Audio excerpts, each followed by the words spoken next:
Hello guys, আপনারা কেমন আছেন? আলহামদুলিল্লাহ আমি ভালো আছি। আজকে এসে বললাম আমরা একটা ব্লগ ভিডিও বানাতে।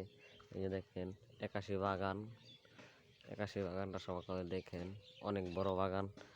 এই যে কুকুর দেখছেন, এখন আপনাদেরকে আমি আমাদের কুকুরটা দেখাচ্ছি। দেখেন, বেশি বড় না কুকুরটা, ছোটোমোটি কুকুর। এই যে এটা আমাদের কুকুর, ঠিক আছে? এটা আমাদের কুকুর, বুঝছেন? আর এই যে এই রাস্তাটা, এখন আমি বাড়ি যাব, বাসায় যাব, বুঝছেন? হ্যালো গাইস, বাসায় যাচ্ছি।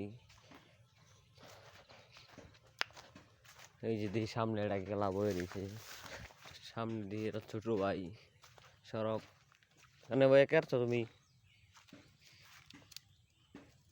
হ্যাঁ, আর না কি করছো? ছোট ভাইয়ের মাথা নষ্ট হয়ে গেছে, গাঞ্জা খাইতেছে। এই যেখানে আতম মেয়ে আছে, এইটুক বয়সে বিড়ি খাওয়ায়, কি কয়াম দুঃখ।